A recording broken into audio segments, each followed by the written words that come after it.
I didn't put the thing so it doesn't echo the voices. Put that there. So Green will be doing true end, the true end for this game category. I gotta fix that too. And yeah, I'm gonna let him take it over from here. All right.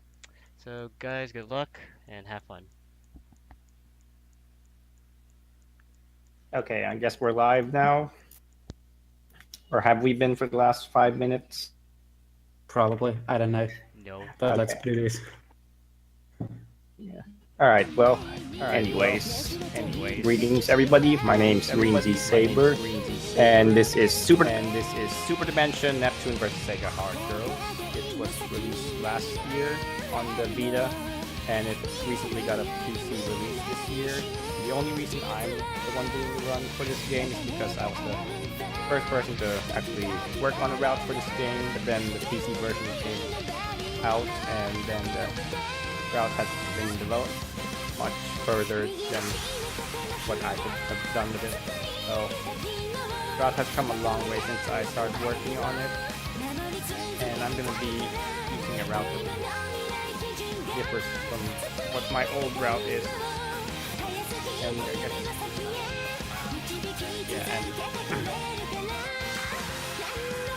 and we'll talk through. I'm just gonna let the intro play out, then we're gonna start this.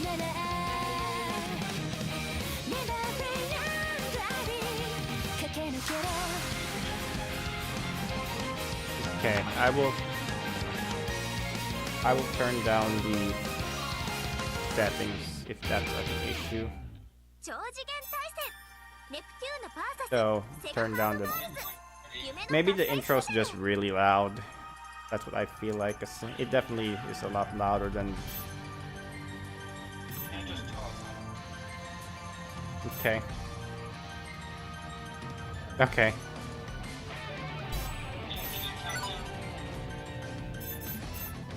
Countdown? Who needs a countdown? I'm starting right now! Okay. Well, this is Super Dimension Neptune vs Sega Hard Girls. You want to explain the story? Marin, go right ahead. So basically, I do absolute waste and as per okay, but I'm not right? Nonsense not happening. Come on you. But basically, try to moment. Think. I'm a little bit loud. That's awesome. Okay. Get loud, Marin. I get loud, I should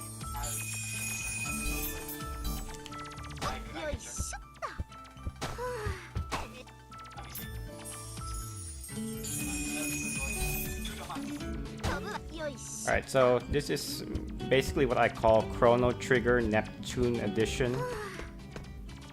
That's pretty much this game in a nutshell, with a lot of cutscenes. So cutscenes pretty much take up almost 70% of this gameplay, or which is, yeah, it's a lot. In fact, as you will see, we are not going to level up until... We're not going to level up a single time until about 25 minutes into the run.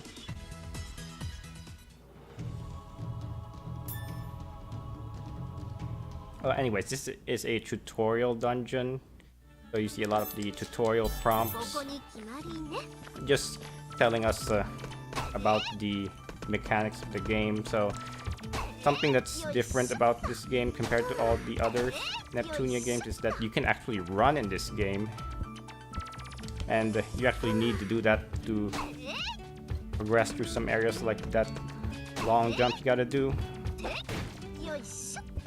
So you can break crates for items. We're not going to be doing it too often though. And here's an event where we're going to be fighting our first battle.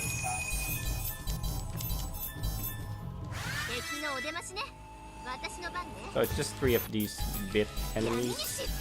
Nothing too hard. We only start out with Iffy because she's apparently the main character in this game. Her and Segami are the main characters in this game, actually.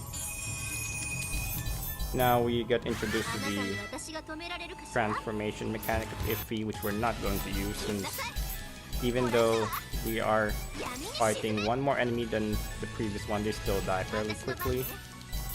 So Iffy can actually transform in this game. She just becomes a different color scheme. So she actually doesn't change physical appearance. And just like most of the transformations of the CPUs, it just increases her stats.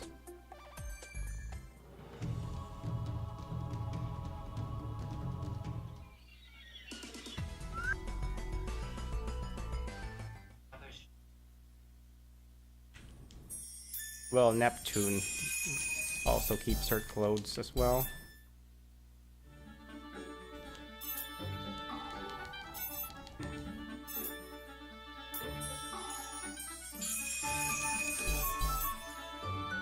Okay, so something that is going to be a little important later on is the observation level. Observation level is a feature that it's basically like a tracker of how much progress you've made in the game. So it'll go up when you talk to chirpers, when you do missions. And as the observation level goes higher, it'll unlock features in the game, like plans and formations. So we'll see in a bit. It does become important later. So this is gonna be the last tutorial for a while. Then we're gonna go. Oh, by the way, that lag spike that you see there confirms it's the Vita version. I am playing on the Vita version of this game because I'm cheap and I'm not gonna get a digital copy of the game that I already own. Yeah, also you can go on right. I'm sorry, just perfect hour. Yeah, it's actually required, so we can't actually go on until we get 2 herbs, and that's the last time we'll ever break a crate until the very end of the game. So yeah, this is gonna be most of the gameplay for a while. It's just going to Histoire, accepting a mission, and then you accept the next one, and then go to the objective marker, the event marker, to progress the plot. Also, there are medals scattered throughout the areas. You do need those if you want to get all the achievements / trophies. But one thing to note about those medals is that they actually do give you money when you collect them. So it is important to try to get as many medals as you can because, well, we do need to buy a few things at some point.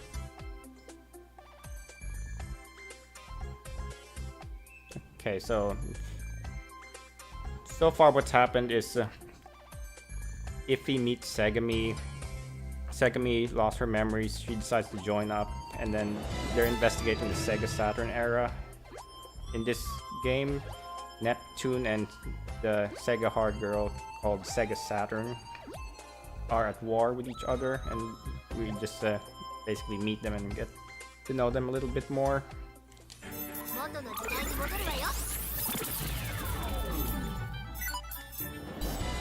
Okay, so this is one of the biggest RNG factors in this speedrun.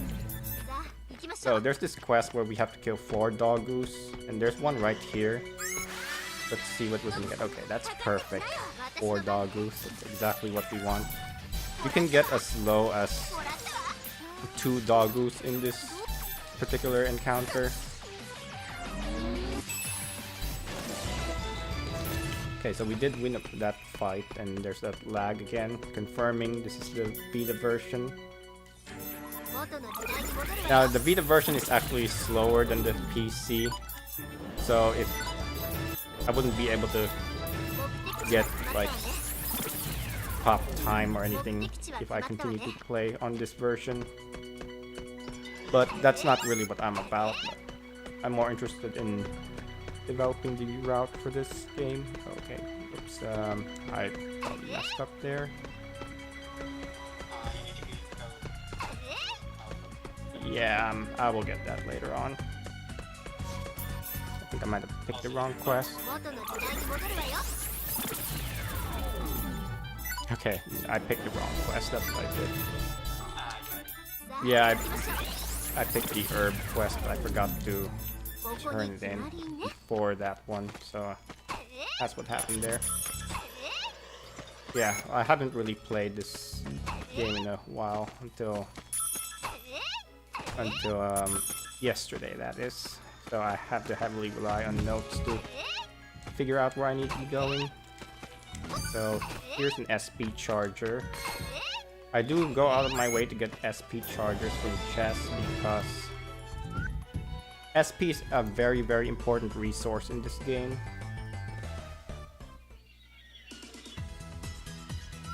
And you'll see in about 10 minutes from now, or 15 minutes, when we start to actually fight things.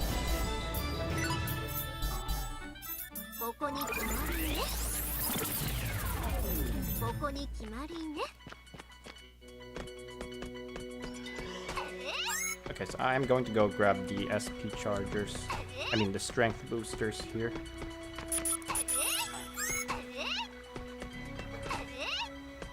Yeah, in my old route I used to buy the strength boosters, but I didn't bother checking all the chests, or item blocks rather.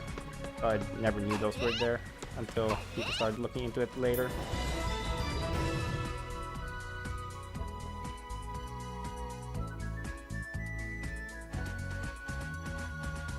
Yeah, this is just gonna be going on for a while. Just cutscenes. There's not gonna be much fighting. Makes you wonder how short this game would be if they added the ability to skip cutscenes outright, like Mega Dimension.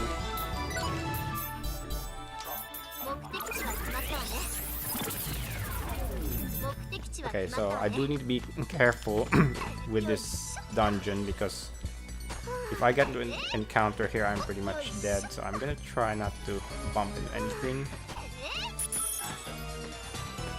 Yes. So this is a PSP Charger 2.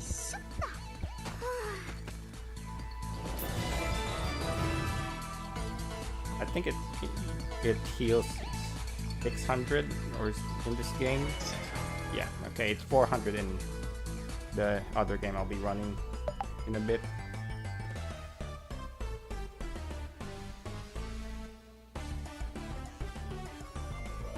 Okay, so this is where we find out that Segami can transform just like the CPUs. So specifically she can transform into the other Sega hard girls. So there's more to her than meets the eye.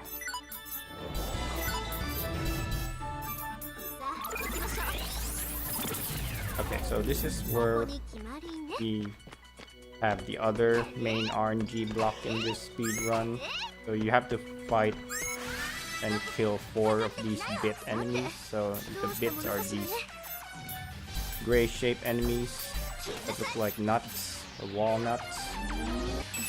You gotta kill 4 of them. So I just fight this battle and pray I get 2 bits in the encounter. So I got 1 there, that's the worst possible outcome. But there's always gonna be at least 1 bit present in this fight, so that's not too bad. So I just kill whatever bits there are and then run. But sometimes the escape fails. Thankfully it's not that big of an issue. So here we get 5 enemies, so I'm just gonna use Iffy's skill, Demonic Inferno, to wipe out the encounter, and then that's that quest done. So yeah, that'll be the last of the RNG based quest for a while. We will have another one of those soon, but it won't be until maybe about 30 minutes in. So yeah, it's mostly just gonna be events for a while. So we are not going to be fighting any battles for a while. That's just how this game is. And the other thing about this game as well is that you can't accept multiple missions at a time. You can only have one active mission, which makes things kind of more tedious than they need to be. I guess there's a plot-related reason for that, though. Okay, here I have to go talk to all these chirpers because I need to increase the observation level. And I need to get to observation level 5 before I start grinding. And the reason I need to get to observation level 5 is because I need to unlock this formation called double line. So what double line does is, just by having a formation active, it gives you strength and vitality plus 100 just by having it on, and it's a very, very big boost at this point in the game. So that's why we want to get it.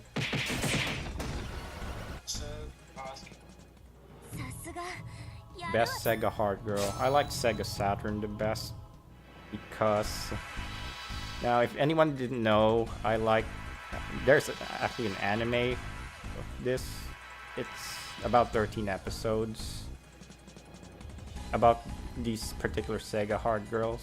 It's mostly 13 episodes of Game Gear, no, not Game Gear, Dreamcast, Sega Saturn, and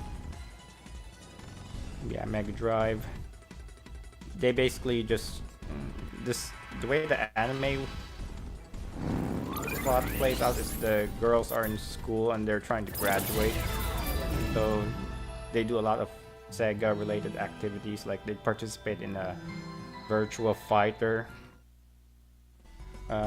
simulation, try to knock out as many opponents, and then they even get to encounter with Sonic and Eggman slash Robotnik slash whatever you want to call them at some point. And then there's, yeah, they run into a lot of Sega related things like Space Channel 5. There's a whole episode about that. But I like Sega Saturn the best because I like her.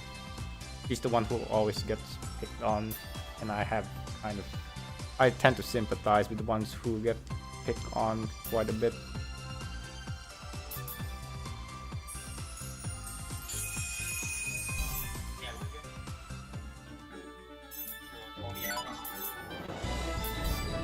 Okay, so what that does, after that really long cutscene, we have unlocked the other eras in the game. So there's 4 main eras: Sega Saturn, Game Gear, Dreamcast, and Mega Drive. What we're gonna do is just go through all of these different eras and do all these events until we get to the ones that give us an actual fight. Then we're just gonna stop right there and grind for a little bit.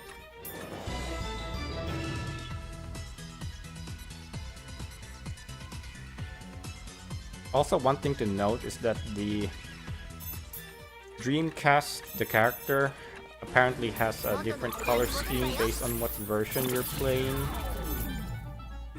So in Europe she's blue, but she's orange for the US. I'm not sure what she is in Japan though. Yeah, it might be because that's the Dreamcast color scheme in those respective regions, but I've never owned a Dreamcast, so I can't really... Okay. Okay, so this is another one of those quests where you go to visit an area and then get to the event. Now I do need to take a little detour and grab an item block here for an SP chargers. This particular item block has 2, and believe me, we'll need a lot of SP chargers.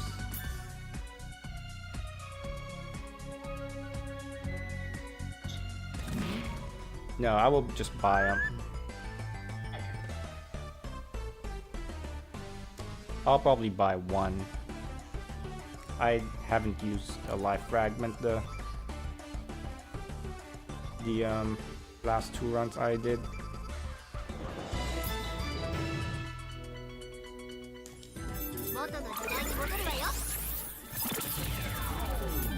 I return in this quest and then we do the Game Gear quest again.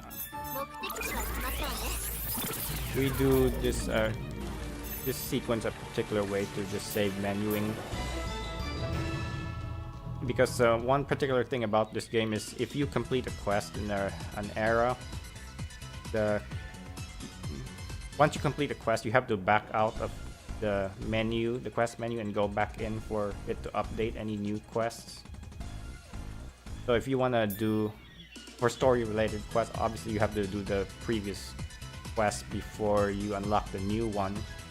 So you just have to back out if you want to keep going with that one era. So it's just cost you a few seconds.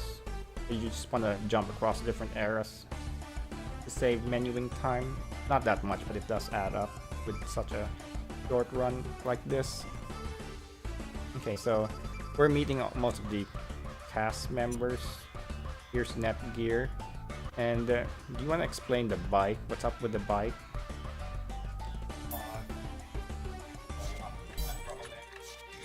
Okay, well, during that really long cutscene back in the Sega Saturn era, what happened was history was being erased.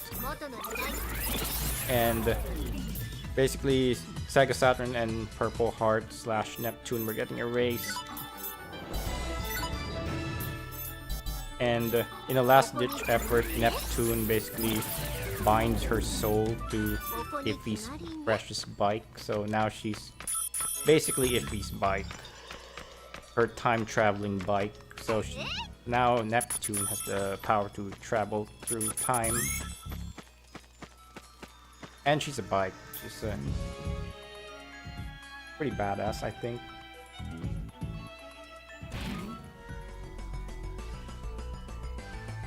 Okay, and here's Plutia. So she's the Mega Drive. She's supposed to represent the Mega Drive. So I guess it's obvious that they would put her in the Mega Drive era. Also, throughout all these events, we've been getting party members. Before we start out with 2, now we have 4. Every time you meet a new character, you're going to get a clone version of them. So the clones are just that, they're just clones that fight for you, but they don't have the full powers of the real character, yeah. Okay, so here's another Virtua Forest. Since we are traveling across different eras, this is basically the same, I guess. This is the same area, but just in a different time period. So I guess it makes sense that there would be multiple of the same areas and with the same layout as well. There are some minor differences though, like for this particular instance. I didn't get them.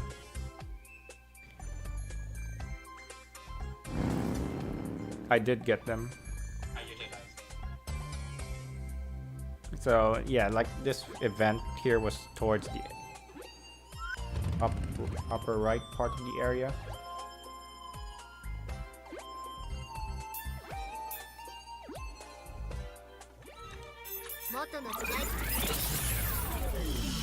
Okay, so here we get Game Gear's clone. Game Gear is a very passive Sega hard girl. She doesn't really like to do much fighting. Okay, so we took care of those quests. Now we have to do Dreamcast quest.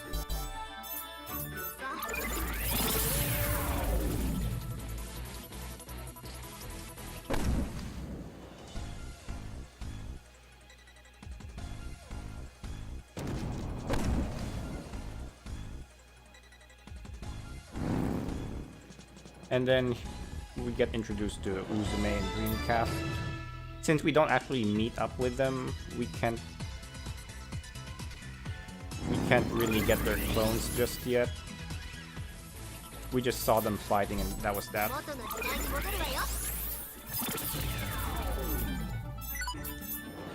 Okay, so help Netgear is the last Game Gear quest. So after this I need to go look at the chirpers. Yes, I can skip one. So I'm gonna look at all but one chirper. Because after this quest is turned in, I will hit observation level 5. Okay. I could have skipped a proud noob chirper, but that's fine. Yeah, accept this quest, and then I talk to this NPC, and she will give us the double line formation. So I take Saturn out the party, and then go quick double line. And then here's the shop. I have to go through a bunch of events or prompts to get to buy things. Then let's see, I have money. I'll buy the technique patch. Then I'll buy deck buttons and a couple life fragments. Okay, so now we're actually going to go grind. So just looking at my party, they're level 1. So level 2, level 1, level 1. Something to note about this game is that you level up super fast if you fight the right enemies. So we go here, fight our first enemy, so we get 3.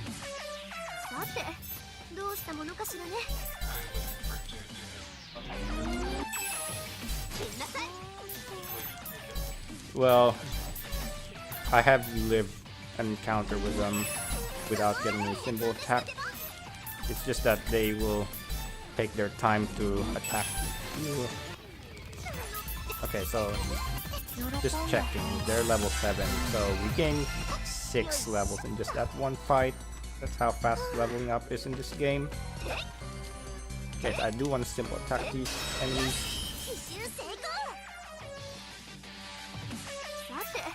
So something to note about this battle system, I guess we can finally talk about the battle system now that so they changed a lot of things up from the previous games. So the battle system.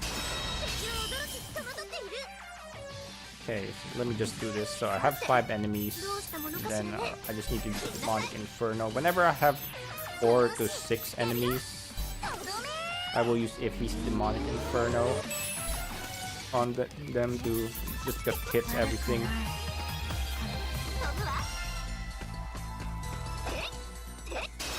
Alright, so about the battle system. So the way SP works in this game is you actually have to build up SP in this game to use it. That's why SP charges is so important. So you build it up by hitting enemies with your regular attacks or your charge attacks. So a regular attack refills 3 SP, and defeating an enemy with a charge attack gives you 30 SP. So that's why you see me trying to finish off enemies with charge attacks.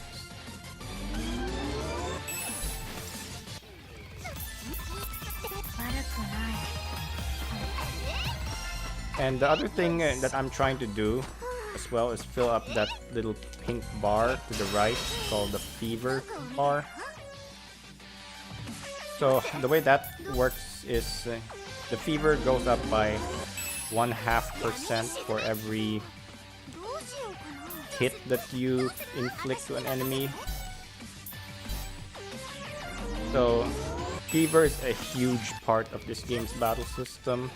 We'll see we'll get to see fever in action later. So I am not getting very good encounters counts in these battles. I've been getting a lot of 2 enemies and 1 enemy encounters, which doesn't bode well. Yeah, it's just one of the worst I've seen in a while. It's not too bad though, because the silver lining is that you can actually use your characters to actually fight them and gain SP instead of using it to kill them. There's an enemy right here I need to fight.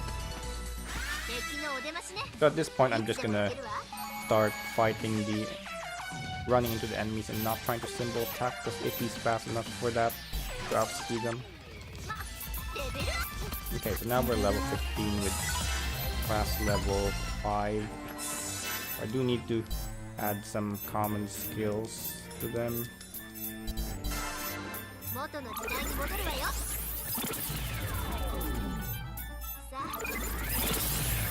Okay, so we're going to fight our first boss in about 30 minutes into the game.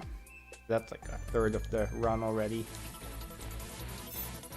So this game has a very non-linear plot. You can do the events in any order. Well, you can do the eras in the story events in each era in any order, that is. So we're gonna fight our first boss after all this time. Let me just check the party, we're good.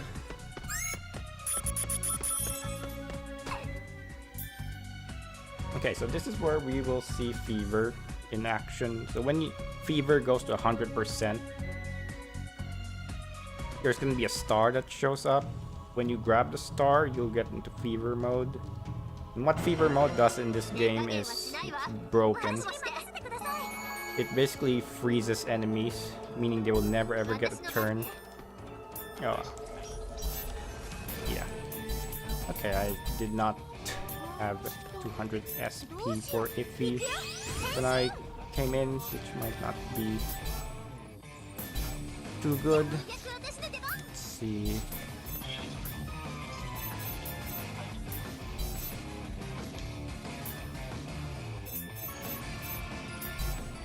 Okay, yeah, Nep's already under the Fever Star, which might not be good as well.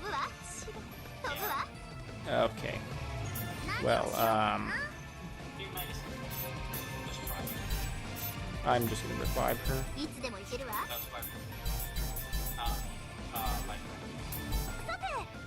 Okay. Yeah, this is fine.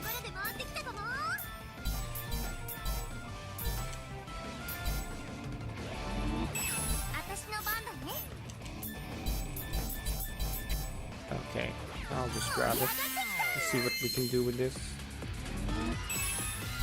Don't we have my hopes up because he's not in Flame Awakening. What I should have done was just throw an SP charger at her before we started this. That would have made it a lot easier. So you can see this is Fever mode. When it's active, the enemy is never gonna get a turn while this is going on. So you can just attack the enemy at your leisure.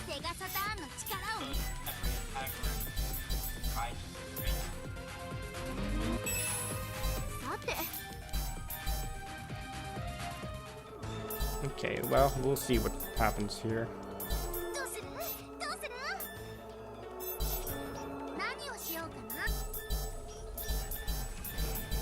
The thing about Dreamcast is that she can only attack one character at a time. Yeah, Maybe I should have just killed myself and then started over.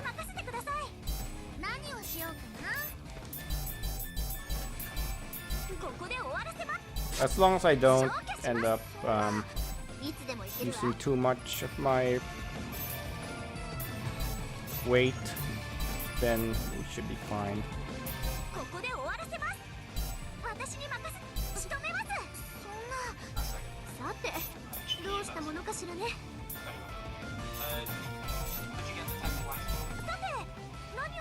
Yeah, I figured I should have just started over. Oh well, it was it was worth a shot. So yeah, this is why I made save, because I forget things like this. Okay, this is what I should have done. There, now we are good. If I had done that before this fight started, then it would have been over really soon.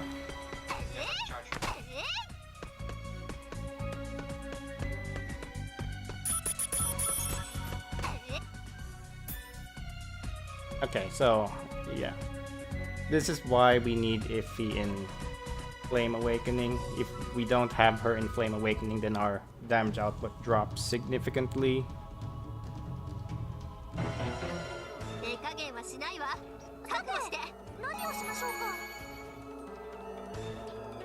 The thing about this game is that it's very... you have to do all the right things, otherwise if you miss even one thing like that, not remembering to charge SP before a fight, then that's gonna happen to you. So you pretty much have to actually keep all this stuff in mind.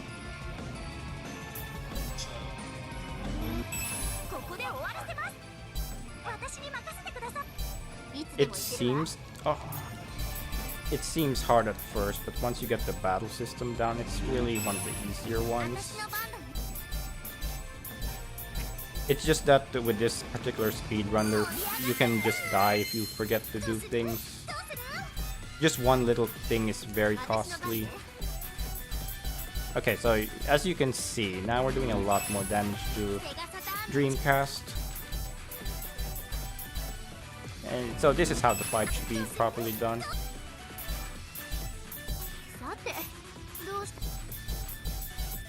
I had a feeling. So alternatively, I could have just dropped an SP charger on Iffy during the previous fight so she could go into Flame Awakening, but I wasn't thinking properly. Yeah, that probably lost like 2 minutes. Maybe 3. But maybe might still be able to do it in under 90 minutes, we'll see. So yeah, that's the power of Fever mode. Once you have the right characters for DPS, you can basically just wipe out all the bosses pretty quickly. So now we get Dreamcast, who's probably one of the more broken regular characters in the game. Her damage output is insane.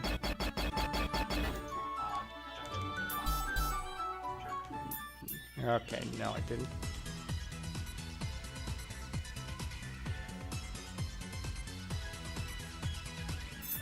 Okay, so I have to go back and actually talk to this.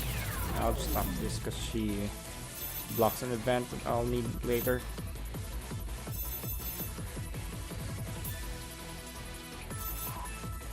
Okay, so this place opens up. We're gonna need to go here a lot. I'm just gonna get this event out of the way.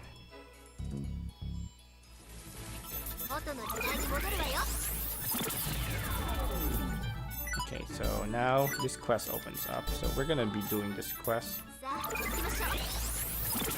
So I guess one thing you could do to avoid situations like the one I was put in was just dump all your SP chargers on Iffy, because she's gonna be the main person who we give these SP chargers to, and it's situations like this is why. So Fever, like I said, it goes up based on the number of hits you do. Iffy's Demonic Inferno hits, I think 5 or 6 times. Okay, so it's 5 times. Iffy's Demonic Inferno hits enemies 5 times each. So the more enemies that are in an encounter, the more effective Demonic Inferno is in filling up the Fever gauge. So basically, yeah, like Marin said, the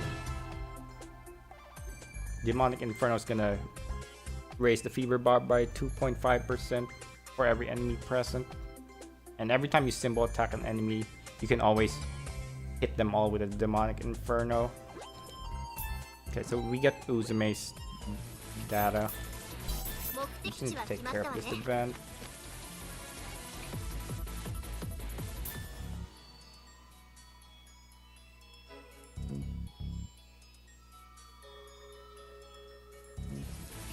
Okay. So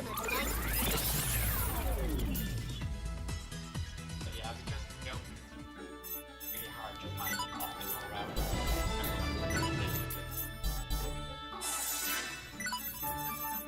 Okay, so I'm gonna take out all my characters except Iffy, and that'll be evident later. Just do this event. Take care of this.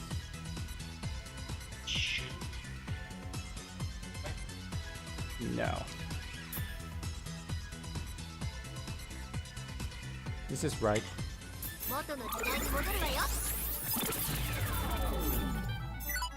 Okay, so there's a number at the start. No, there's a number next to every mission. That's basically a counter. Every time you finish a mission, that counter goes down, and when it drops to 0, the quests get eaten up, literally. So now we have no more quests available to us. So we go to this event here.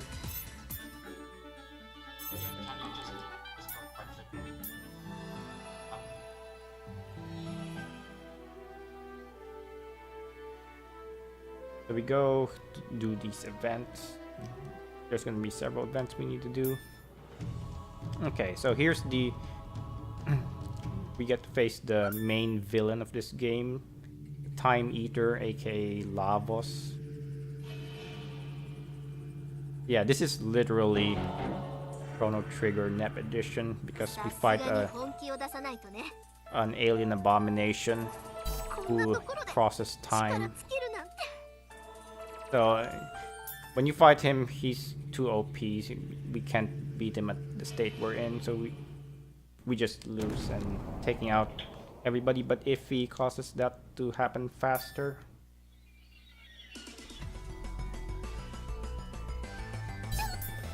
And then there's a bunch of cutscenes that happen. Basically, after losing to the Time Eater, time is... you go back in time, basically, and now you can do all the quests that were eaten up by the Time Eater. So the Time Eater's goal is to just eat up history, and in this game, the quests are that form of history. That's what they represent, and that's the game explanation for why you can only have one active mission at a time, because of the way the Time Eater operates.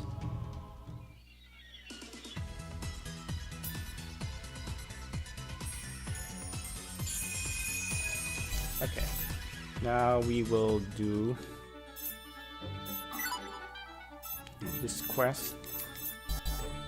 So I do need to go put back my party. We don't want to go around with a party of just Iffy, otherwise we are dead 100% if we run into an encounter, especially in this area. I think this is like a level 30 or 40 area. Now, another fun thing to note about this game is that this is the shortest NEP RPG to 100%. Last week I did a little promotion stream to promote this event by trying to get all the trophies in one sitting, and it was like a 10-hour run. It had a lot of major mistakes, so I believe it can still go down to under 8 hours. Is that first playthrough didn't go so well, I'm probably gonna do another one of those in the future, so keep an eye out for that.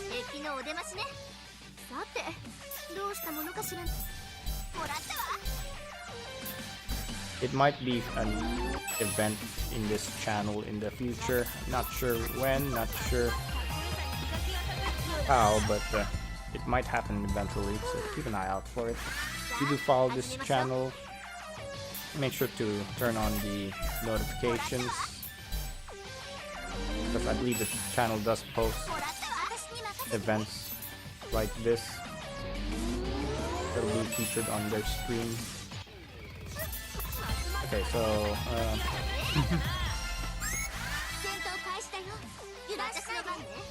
we're back in the place that we grinded at earlier, so we're here to do some more grinding. But it's actually not for EXP. We want to raise that fever bar up to 100% because that mission I just accepted,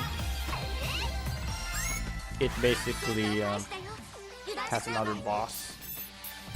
So we get to fight another one, the SeHa hard girls. She's about on the... She's a little bit weaker than Dreamcast is though.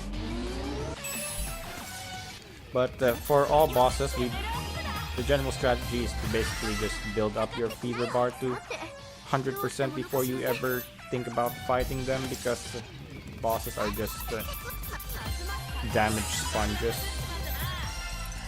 Okay, so I got my fever bar up to 99, I think. I buy Segame's latest up weapon, then I go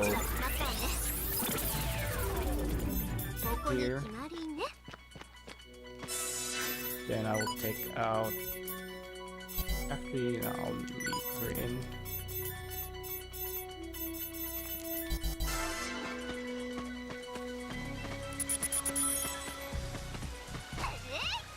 Oh yeah, I need to check Segame's SP. SP is fine. So, from this point onwards, Segami is gonna be the main star of the show. We do need to make sure that Segami has at least 200 SP before entering any boss fights. That is important. Just like Iffy, before I needed 200 SP with her before the fight in Dreamcast. Now, for every boss, I need 200 SP for Segami before I entered the fight. Otherwise, we're gonna have a bad time. Okay, so just go to the event.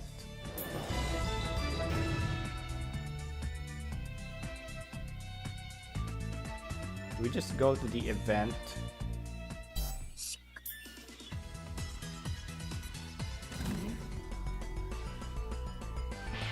And then we're gonna fight Mega Drive shortly. So Mega Drive, yeah, she's got an AoE attack unlike Dreamcast. However, she probably isn't only gonna get to use it once, and that's it. Okay, so I just hope her to activate this. Okay, so now Segami gets to transform to Dreamcast. Dreamcast is a huge power boost.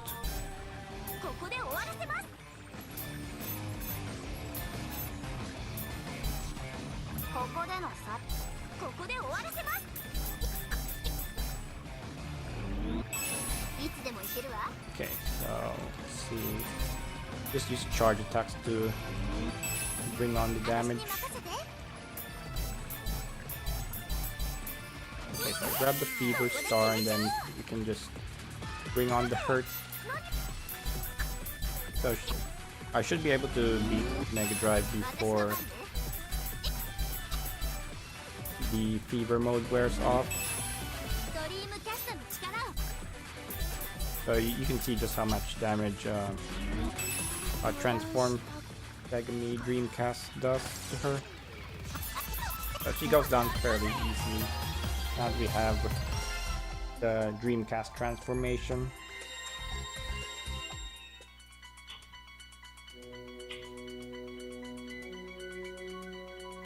Okay, so by beating Mega Drive, we get to add her to the party now. Well, her clone.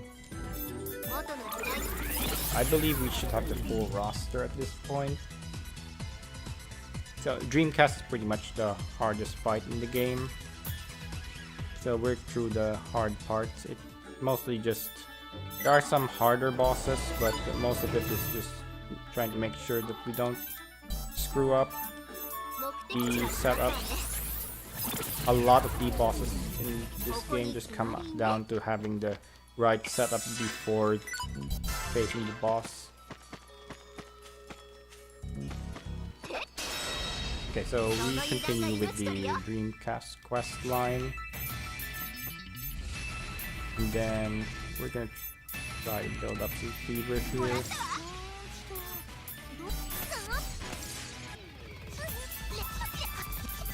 So you can do these in any order.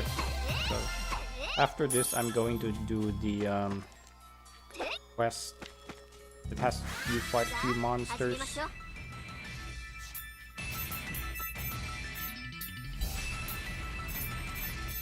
I should have done another quest before this one, but it should be fine. It won't affect time too much.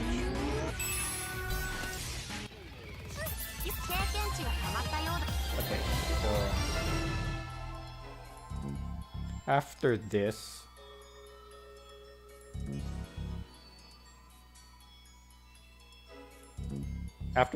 quest, we're gonna go back, and then we are going to go turn in the mission.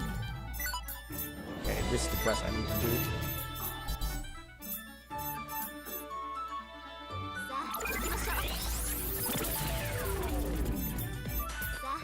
I need to check my party, make sure I have 4 members, and I need to swap Mega Drive, who just joined us, for Nep.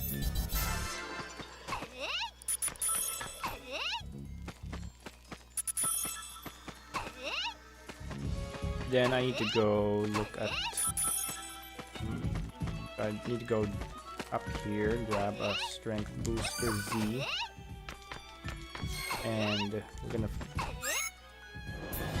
go fight mandatory battle, which is just basically 3 enemies with much higher HP than their regular counterparts.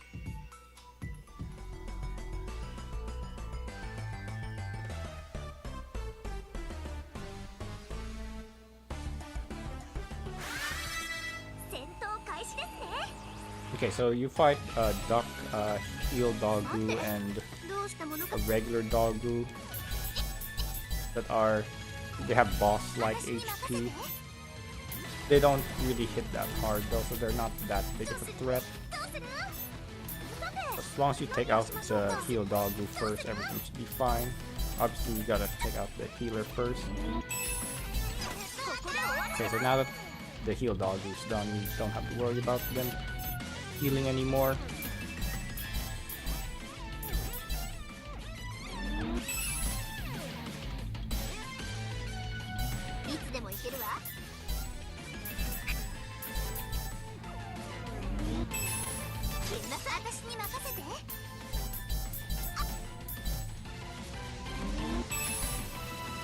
Alright, so I think in a couple turns this duck should be dead. Okay, just one. It's fine. Now we're going to the fairly lengthy cutscene. So this is where Plutia gets mad and then unleashes Iris Heart and her sadist personality upon everybody. This is the first time we get to see Iris Heart in this game, so as you can imagine, well, things are gonna get interesting.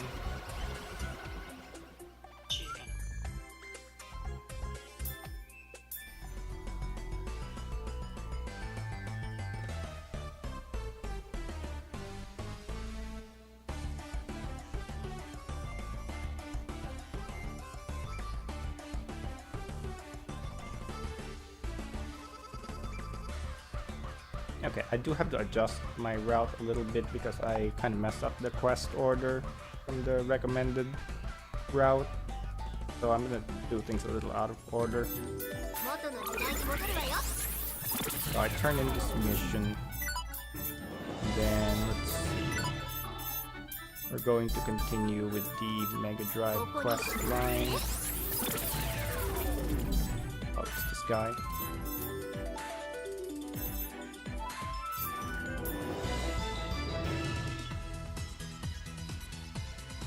So now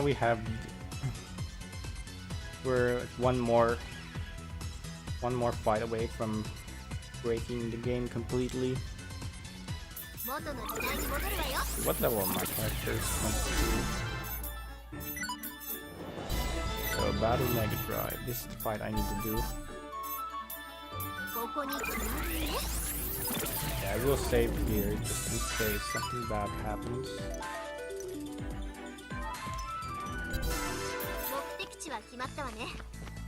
Did I ever turn on the weakened enemies? Yeah, I never did.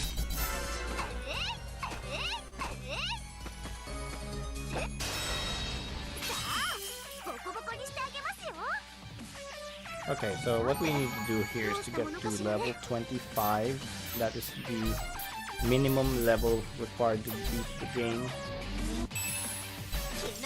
There is a reason we need this particular level, because we unlocked something really broken.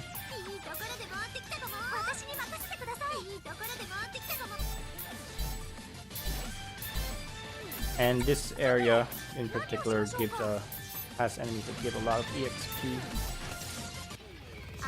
And it's also a required quest that happens to hold a boss that we need to beat to completely break this game wide open.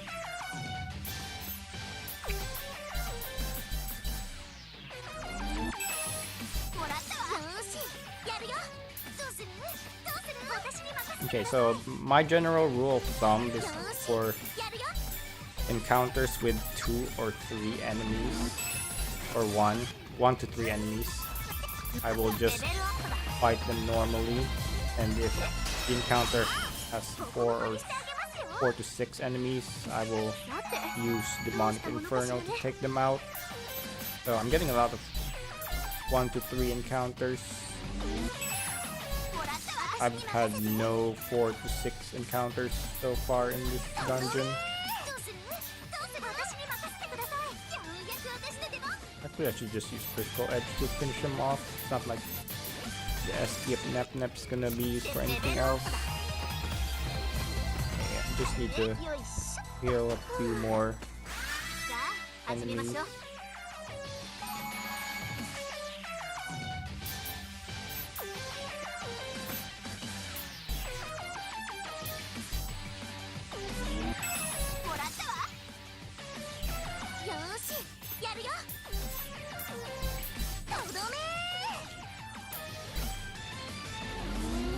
Alright, just gonna use Critical Edge to finish off this guy.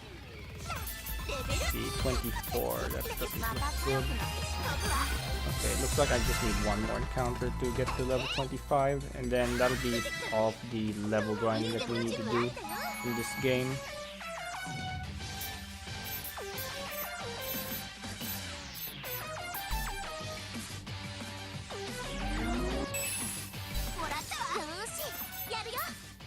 Okay, Iffy is low on SP, so I will have to use some SP charges on her at some point. Okay, that should get level 25, there we go. Also something I need to do before I forget. Okay, that's it. Really all I need to do. Okay, so now we're gonna fight Mega Drive again. This will be the last time we have to fight her. And beating Mega Drive will actually unlock a really broken feature. And the reason we needed to get to level 25 before we fought Mega Drive is because, well, we'll see. We'll see in a bit. The fight should be over pretty quickly. It wasn't just level 25 we needed to get. We need to get level 25 on Segami in particular. So Getting to level 25 on Segami is gonna unlock her EXE skill. This game's version of the EXE skill.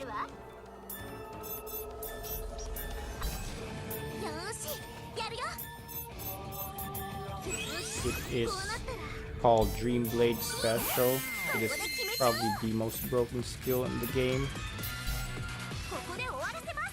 Okay, so let's see. Should be able to finish her off like this. Maybe not with Steel Cast. Okay, she has a lot of HP. That's not gonna bode well for my Fever, but we won. So I am going to have to do a little bit more grinding than I need to because that didn't pan out the way I wanted to. Ideally, I would have killed her while it was still Sagami's turn, and the fight would be over just like that. But since I needed several characters to do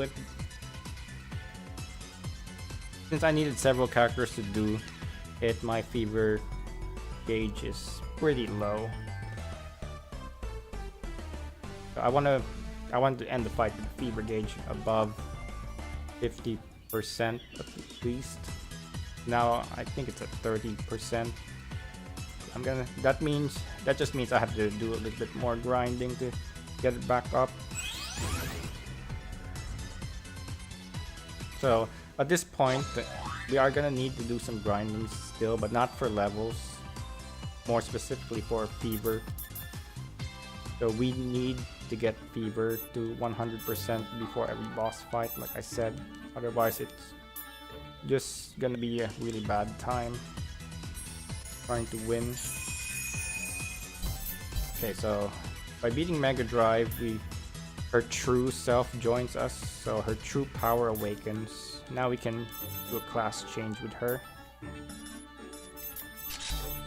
So do that. Just have her class change.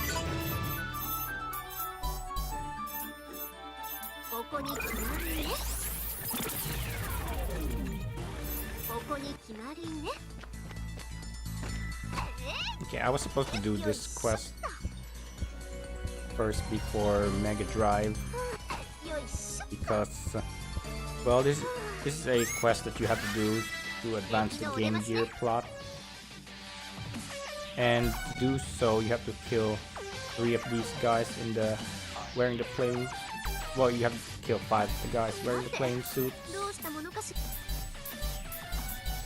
If we had done this before Mega Drive 2, what that would do is it would just basically count towards the EXP we need to get to level 25.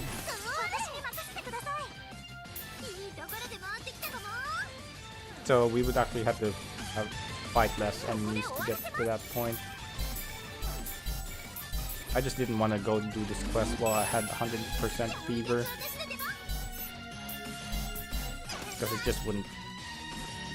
I just don't think that's a good idea. Okay, so I do need to kill 5 of these guys, and I did get a pretty good encounter since it had this particular battle had 3 of them. Now I just need to beat this encounter, and then there's another one right below it. I'm just gonna pump HP full of these SP chargers, then fight this encounter. Okay, so let's see how many of these guys there are. Okay, there's 2. That's perfect. That's all we need. That's all we need to beat this quest. So I just have to win this fight.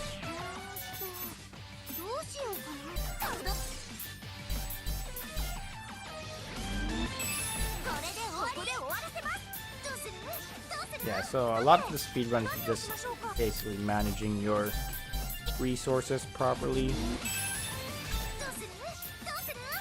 Since you can't really control what you get with how many enemies you get per encounter. You kind of have to adjust what you do when grinding for Fever.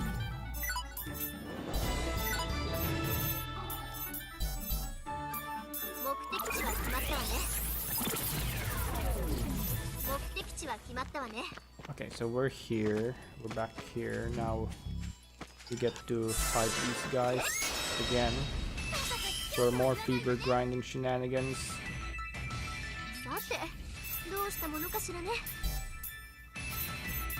Okay.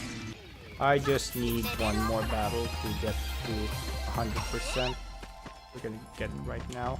Okay, that's a surprise attack, but there's only 3 enemies, so that's fine. Not really a big deal.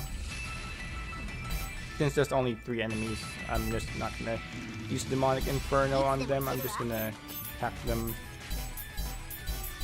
normally.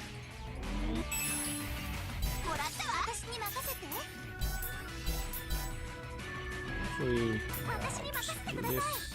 Okay, that was too much. Too much damage.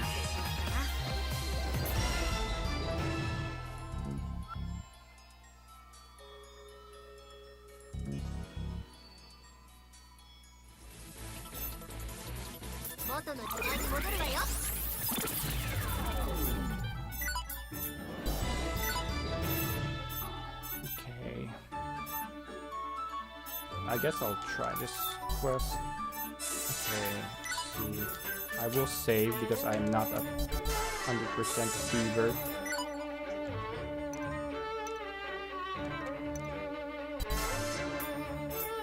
Okay, I'm gonna try to go into this fight without 100% fever and see how this pans out. Yeah, as long as I can actually do damage to her, I should be fine. Okay, so this is the hardest fight for this section of the game.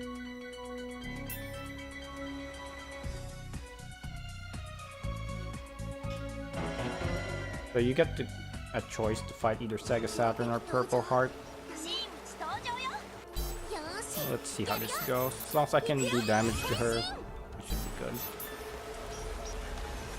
Okay, good.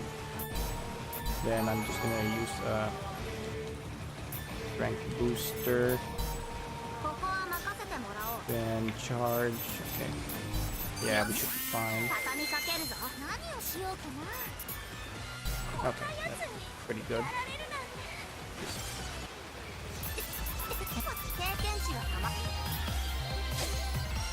So you see how much damage she dealt? So that if we didn't have fever or close to fever, if you went into that fight, she would just wipe the floor with you. So what I did there was by class changing Mega Drive, she unlocks a skill called Charge. Charge basically triples the damage of the character's next attack that it's used on. And since Dream Blade special is pretty broken, we combine that with Charge to make it even more broken.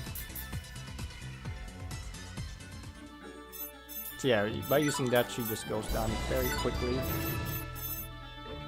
So I do need to do a Game Gear quest.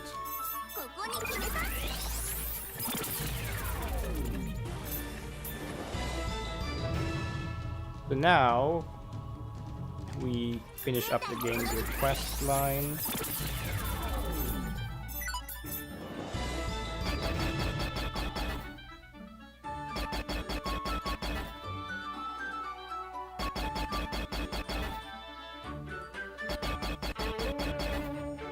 Okay, we have the Pledge Your Allegiance quest.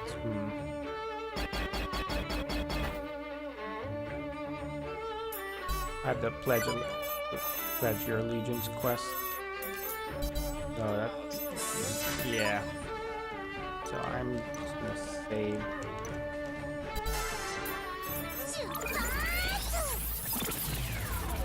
Okay, so what I do need to do before I go on any further is to just put Iffy back in the party. This is going to be a bit sketchy because it's not something I normally do.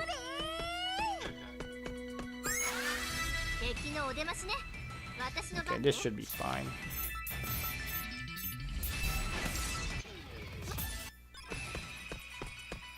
I'm just going to fight these guys and then just use the Demonic Inferno on them. Should get me to Yeah, we're already at 97.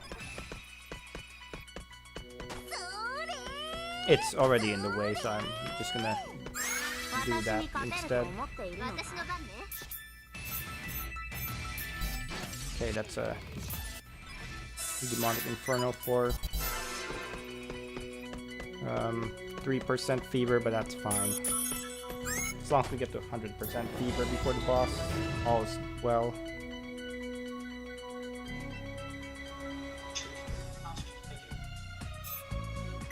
Okay, so that's a choice between Uzume and Dreamcast. Uzume is a pretty easy fight. We just need to make sure we have fever mode active before we fight her. Because we can basically just do this and the fight's done.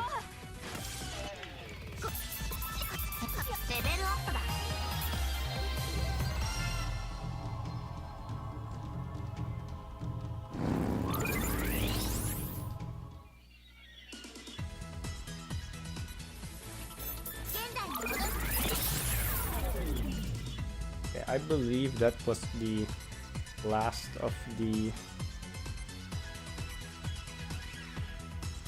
last of the characters that we needed. Okay, so something I do need to go. I need to go back and do some more fever grinding. So I should have done that before I left for this place. Before I left this era. Okay, I'll just run into them. Oh, wait, I didn't put iffy. Yeah, okay, whatever. They shouldn't be that threatening anyways at this stage. Even if I do have two characters. Oh, one's gonna go viral. Shoot. Not sure how this is gonna affect things, but we'll see.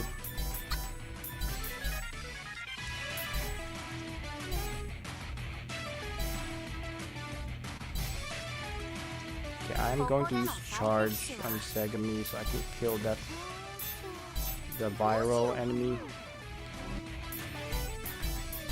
Okay, good.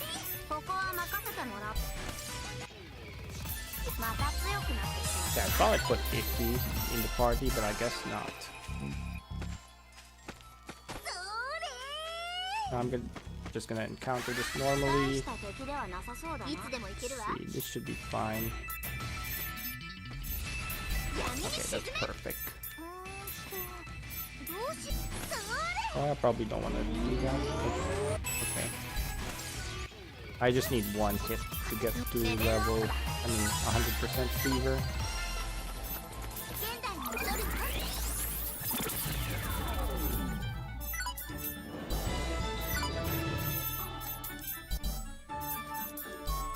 Okay, so this is the last of the Game Gear quest, if I'm not mistaken. How are we doing with time, by the way?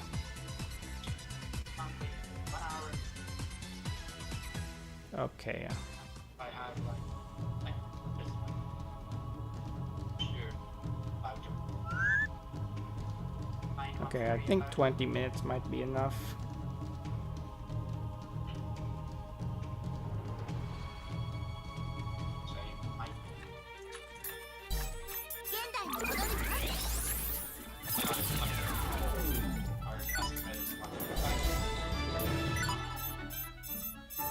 Okay, this is the last Game Gear quest.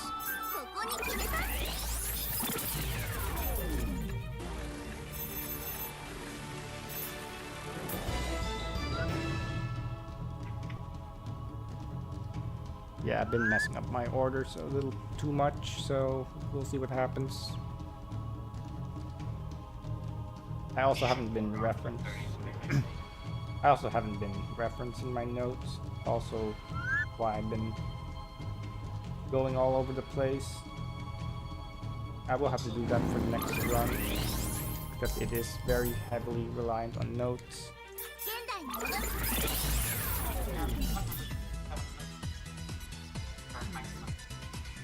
That's nice.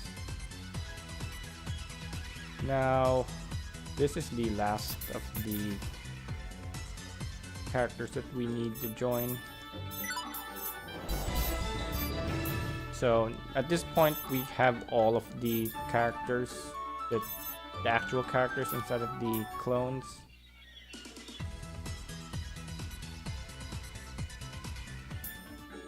What that's gonna do is unlock the next set of story events to progress us to the final phase of the game. The final phase of the game is really short.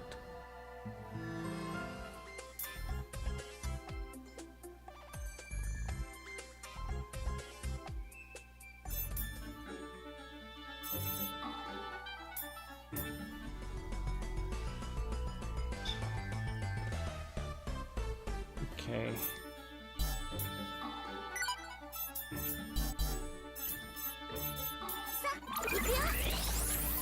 I will save for this because I do not have 100% fever. Actually, I'll just fight an encounter here just to get that last bit I need.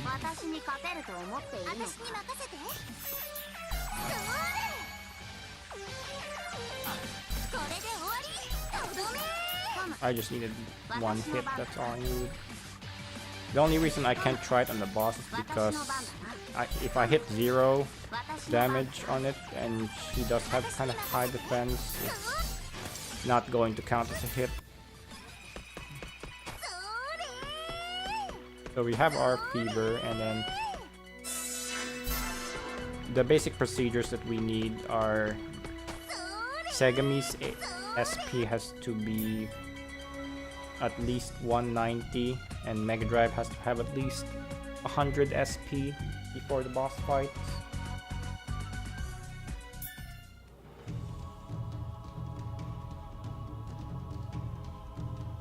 So at this point we get the actual characters to join us. There's still stuff going on. There's still stuff that's wrong within the history. Now we go back in time again, try to find out what happened with the Time Eater, and it turns out he's still around, and we get to see an effect of his influence right here. So he takes control of Sega Saturn, and then, well, we have to fight Sega Saturn again. This time she's a lot more powerful than her previous incarnation. So again she can one shot out. Okay, so I didn't need to do that. It's fine.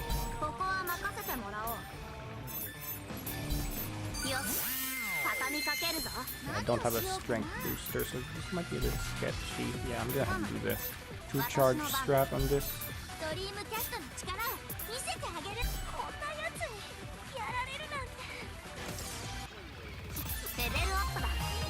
So that's a side effect, not bringing a strength booster into the fight.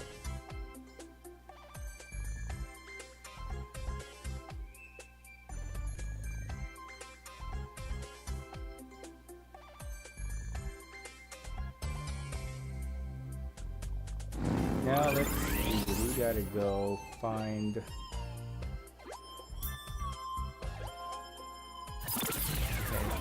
At this point, there's not much of the story left to go through. So now we have, there's only 4 boss fights left in the game, and they will go by super quickly. Okay, so I do need to buy a strength booster. Or 2. Then, let's see. Need to buy some hero drinks. Alright, so I turn in the quest. and do this quest here. So what we're gonna do now is put Iffy back in the party. Then, as usual, we're just gonna grind our fever back to 100 before we take on the boss. This has 4 enemies, so I'll just Demonic Inferno twice.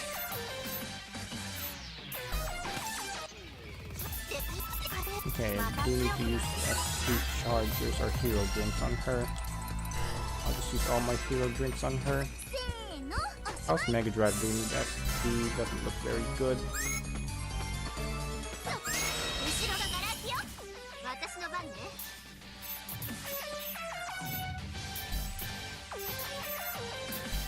Okay, that's fine. I'll just have Mega Drive kill this enemy. If he can get some SP back. I do need 100, like I said.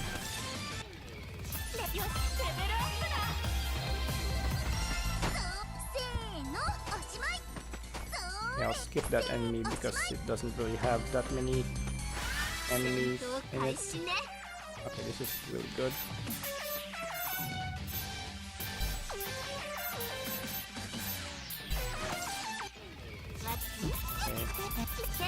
I guess I'll go back and fight that enemy because I do need at least 100 SP for Mega Drive before I go in here, and I already used all my hero drinks.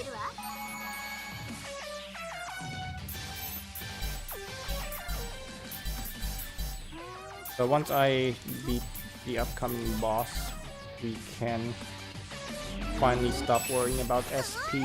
Although it is really late in the game, but it's still a thing. I'll just kill this golem with a charge attack to get 30 SP back. So now Mega Drive has 100 SP, at least 100 SP. Now we can get our strategy working. Okay, we are all set with boss. Now we're gonna go back to this crawl space and we're going to fight not Mega Drive again. We're gonna fight somebody else we know.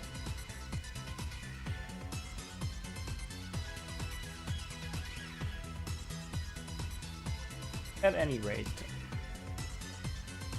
remember when I said Sega Saturn, or remember what happened earlier when Sega Saturn got possessed by the Time Eater? Well, same thing's about to happen here, except with somebody else. Now it's happened to Iris Heart or Plutia. Now we gotta fight her. Alright, if he is in the party, I forgot to take her out. That's fine though. Not gonna be a big deal.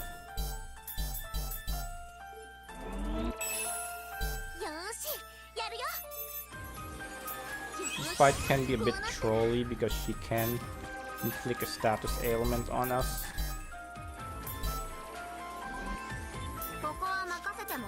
Okay, but thankfully we didn't get inflicted with the status ailment.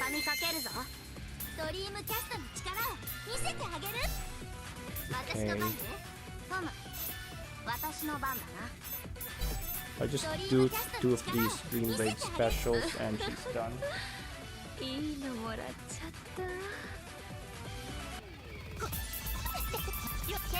But for some reason the damage is a little lower than I'm usually seeing. Usually I tend to do over 200k with a charged Green Blade special. I gotta check if I have weakened enemies on.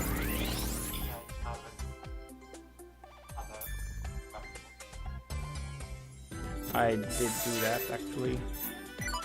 Okay, weak enemies is on. Alright, so beating Iris Heart is gonna give us her part, which we can sell for a lot of money. And then we're going to buy, yeah, that's fine. I'm gonna buy Panaceas, which is gonna be important for the next boss, and then a lot of hero drinks.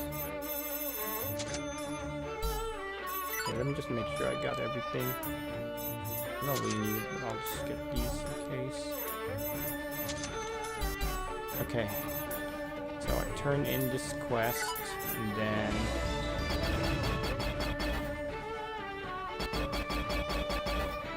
we're going to do this quest over here called Neptune's Roadkill. And I do have the correct party composition for this.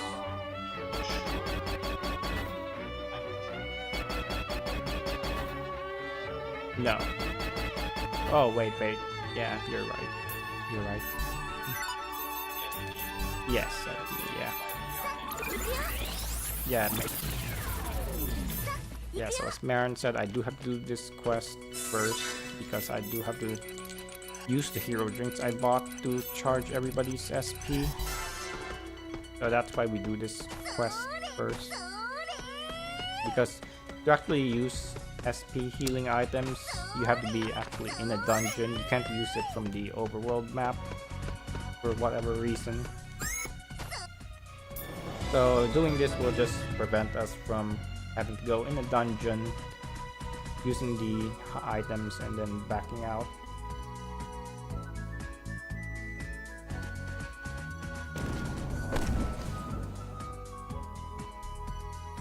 Alright, now we're going to do the Neptune's Roadkill quest.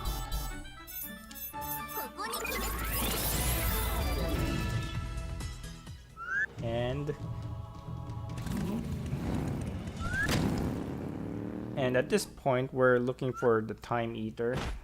We're trying to find out where he is. He's a being that can travel across time, just like Labos can.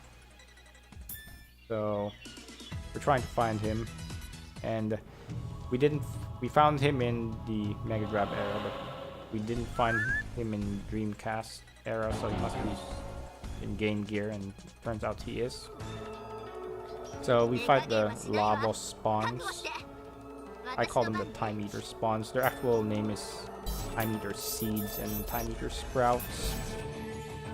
But I just call them Time Eater spawns because, well, they're pretty much Labos spawns. Okay, so this fight is actually pretty simple. They can be a bit trolly though, because each of the spawns is a different color and they can inflict status ailment. Okay, so the basic strategy is to just use charge on Dreamcast, transforms Segami transform to Dreamcast, and then use charge, and then you just do Dream Rush to a Dream Rush to kill each spawn. Then I do have to use 2 hero drinks on Segami because I do need that much SP to continue with the next fight, because there is gonna be another fight right after this.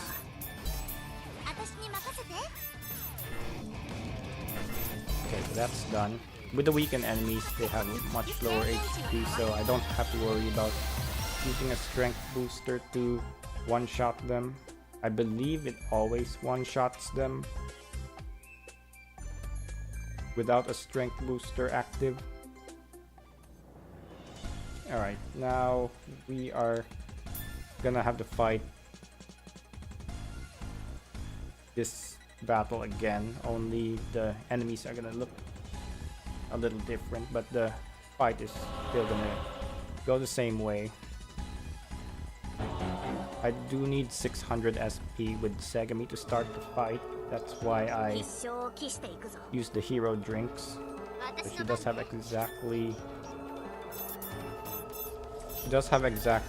600 SP. We're gonna be using all of it.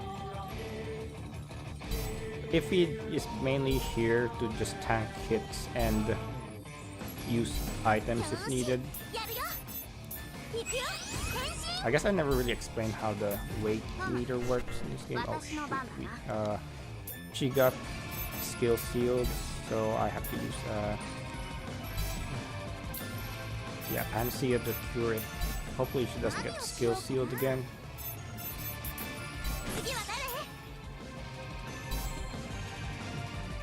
Okay, we got virus. Not cool.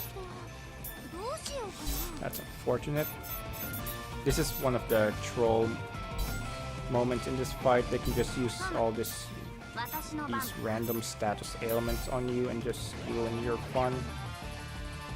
It's really not. It's really a trolly fight because of this. Okay, so I do have to waste more of my turns trying to get back the SP and transform.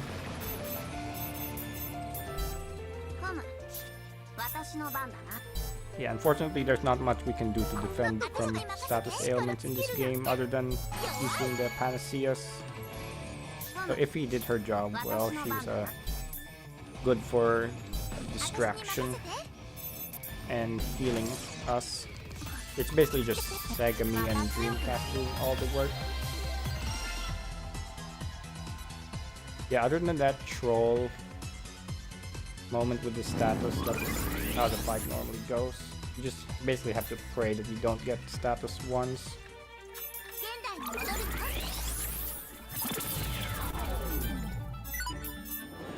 Okay, so there's an event called Dreamcast Era True End that unlocks, and this is the last event we need to see before we're locked into the True End.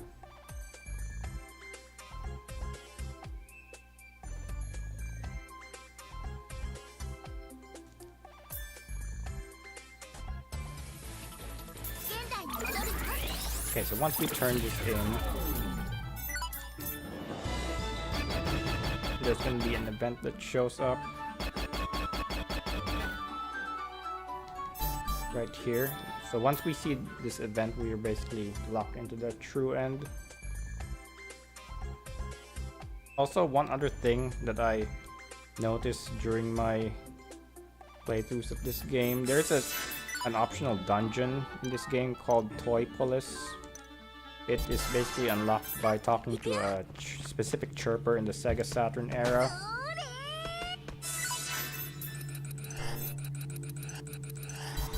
And if you go too far into the plot, that chirper will no longer be able to unlock Toy Police for you, so just a fair word of warning. If you wanna try to go for 100% in this game, make sure to unlock Toy Police. When I did my little playthrough last week, I did the true ending speedrun route, and then I never unlocked Toy Police.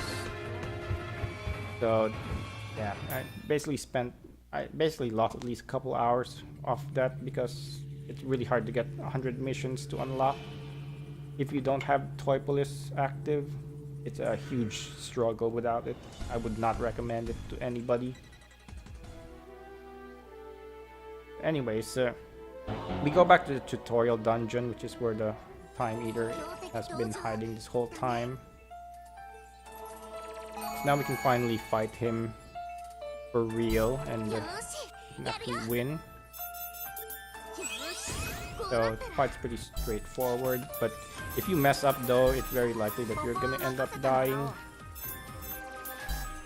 So you transform to transform to Dreamcast, uses Strength Booster, pass your turn, use Charge on Segami, then grab the Fever Star, do Dream Blade Special, and then do the Charge Dream Blade Specials until he dies. And that's basically time. So that is the final boss of the game.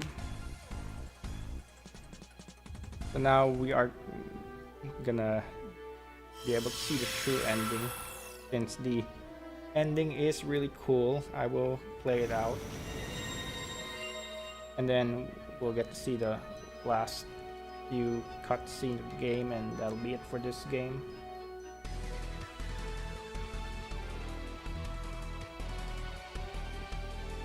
Yeah, this is basically Sega Hard Girls in a nutshell. It is the shortest NEP RPG run to date.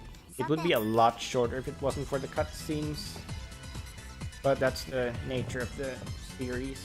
If you do want to run this game make sure to join the Discord, where it's basically the hot topic of discussion right now.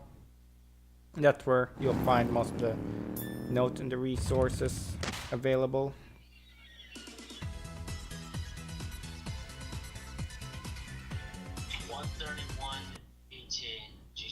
Okay, so this is the yeah, here's the ending.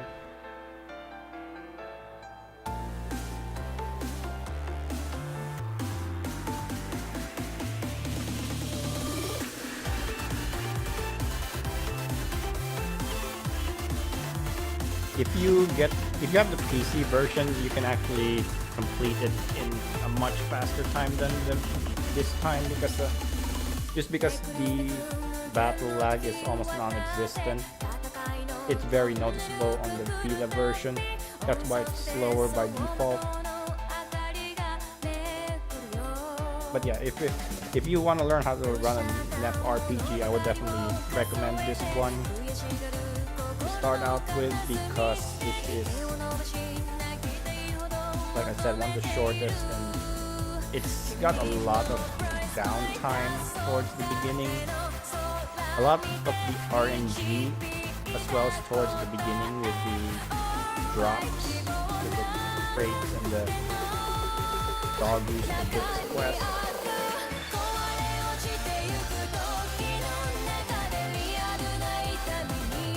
So that's probably where most of the resetting will come. But once you get out of the cutscene land, once you get out of cutscene land and actually start fighting things, it's mostly execution and making sure your setup is appropriate before heading into bosses.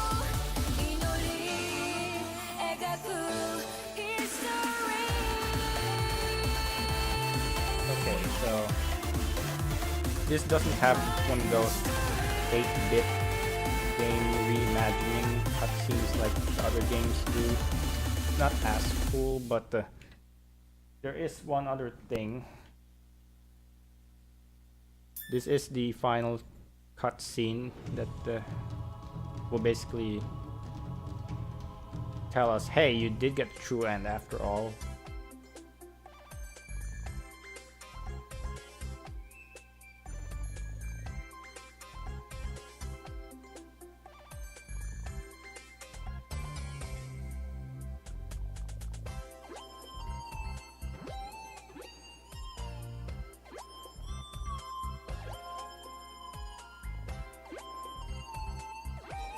Okay, so as far as the ending goes, do you want to explain it, Aaron, if you're still there?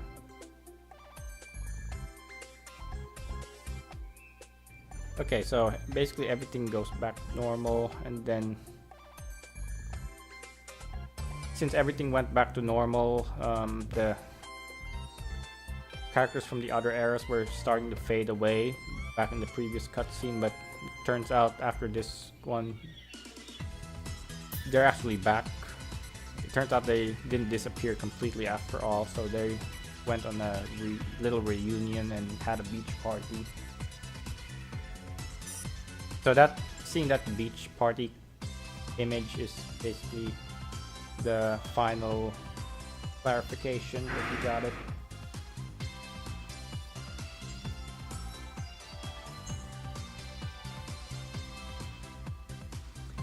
Now, I just need to sit through this cutscene and then we'll start.